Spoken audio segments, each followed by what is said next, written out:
This week looks to be a busy one here in the Senate. We've got a lot of important legislation to consider. We're hoping our friends across the aisle will work with us to do so in an expeditious manner. For instance, we'll begin the process of finishing our work on the balanced budget before the Senate, which the Senate passed just before Easter. Passing that balanced budget was a big moment for the new Senate. For years, the budget process was ignored almost entirely in this chamber, and the idea of a balanced budget passing was basically unthinkable. But now the Senate is under new management, things are changing, and soon we'll conference with the House to work out a final budget that can be passed by the full Congress. That's just the latest example of Congress getting back to work. I know a lot of Americans are happy to see that, but the budget is far from the only item on the Senate's near-term agenda. The Senate will soon consider bipartisan legislation that's designed to ensure seniors on Medicare don't lose access to their doctors. It's a solution to a broken Medicare payment system that had vexed congressional leaders of both parties literally for years. It would mean an end to the annual exercise of Congress passing a temporary fix to the problem one year and then coming right back to the very same cliff the next year without actually solving the underlying problem. So the fact that we have a bipartisan reform bill here is significant in itself. The fact that it passed the House overwhelmingly is even more significant. Doesn't mean the legislation's perfect. It doesn't mean we won't have some disagreements about it, but I do think the bill deserves a vote, and it's my hope that the Senate will soon take one. We'll also continue to work to pass the Bipartisan Justice for Victims of Trafficking Act.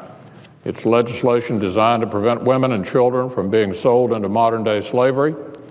It was reported out of the Judiciary Committee with the support of every single Democrat, and the Senate took up this bill with the consent of every single Democrat. There's no reason they should now turn around and filibuster this anti-slavery bill at this point. As a victims advocate put it, Senate Democrats should stop choosing a phantom problem over real victims. A large bipartisan majority of the Senate has voted repeatedly to end a very regrettable Democratic filibuster of this anti-slavery bill. It will only take a few more votes from our friends across the aisle to bring hope to children in chains and women suffering in the shadows. So we've been reaching out to our friends to work with them to end the Democratic filibuster of this human rights legislation. The Senate should pass this bipartisan bill right away, and as soon as that happens, we'll turn to the Loretta Lynch nomination. Committees in the new Senate are working hard to advance more bipartisan legislation. We already saw the Intelligence Committee vote 14-1 to approve bipartisan legislation aimed at protecting the personal and financial information of middle-class Americans from cyber criminals. Over in the Finance Committee, we see the top Republican and the top Democrats continue to discuss the best way forward to increase American exports with new trade legislation. And today we'll see another product of negotiations between a top committee Republican and a top committee Democrat, legislation aimed at reforming our education system, considered in the Health, Education, Labor, and Pensions Committee. We hope to bring all these issues to the Senate floor for debate in the very near future.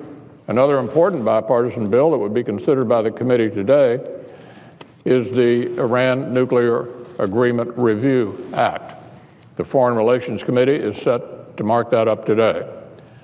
The legislation is supported by a large number of Democrats, and it's no wonder why. The bill is aimed at giving Congress and the American people a say in reviewing and approving an international agreement with such wide-ranging consequences. And the American people, Mr. President, should have a say. The interim agreement we saw from the administration would not only allow Iran to continue to enrich uranium and retain thousands of centrifuges, but also allow it to continue researching and developing even more advanced centrifuges. In other words, it seems more like an agreement built around Iran's terms rather than a plan to advance what should be our national goal, which is ending Iran's nuclear program. It's a matter of great concern not just to our country, but to the entire world.